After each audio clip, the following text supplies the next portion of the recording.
Class 7 students, তোমাদের আমি physical সায়েন্সের অত্যন্ত গুরুত্বপূর্ণ একটা চার্ট শেয়ার করছি। তোমরা এগুলো ভালো করে তৈরি করে রাখবে।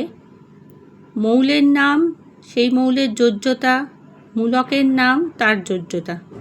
আবার দেখো ভালো করে, মৌলের নাম, ধরো হাইড্রোজেন, তার যোজ্যতা কত? 1, অক্সিজেন 2। এরকম করে এইদিকে বাঁদিকের যে চারটা রয়েছে পুরো মৌলের নাম, তার কত কি যোজ্যতা হতে পারে।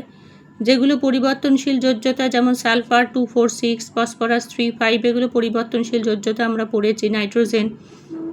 আর এখানে আছে কিছু মূলকের নাম, নাইট্রেট, এগুলো ভীষণই লাগে যখন আমরা রাসায়নিক সমীকরণে সমতা বিধান করি, বা কোনো হয়তো একটা মূলক কতটা যোজ্যতা হচ্ছে, কত কি হবে তার সমীকরণ, কি হবে তার সংকেত, এগুলো জানতে গেলে আমাদের যোজ্যতা জানা মাস্ট। কারণ যোজ্যতা না জানলে আমরা কিছুতেই সেই সমীকরণ ও সমতা বিধান করতে পারবো না, বা কোনো সংকেত তৈরি করতে পারবো না।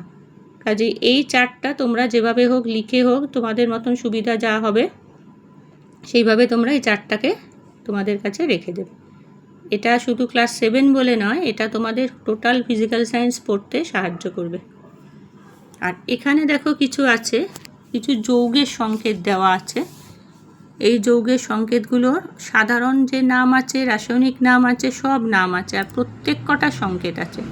এগুলো সব থেকে ভালো হচ্ছে তোমরা লিখে লিখে যদি পড়ো, লিখে লিখে প্র্যাকটিস করো, তাহলে কিন্তু এই সংকেত কোনো দিন ভুল হবে না। শুধু মুখস্থ করলে কোনো দিন সংকেত, সমীকরণ এগুলো থাকে না। এগুলো সবসময় আমাদের লিখে লিখে পড়তে হয়। লিখে তার কত কি যোজ্যতা বসলো, কেন বসলো, এইগুলো আমাদের ক্লিয়ার করতে হয়। তো আমি তোমাদের চার্টটা শেয়ার করে দিলাম, তোমরা এটাকে ভালো করে তৈরি করে তোমাদের কাছে রেখে দেবে।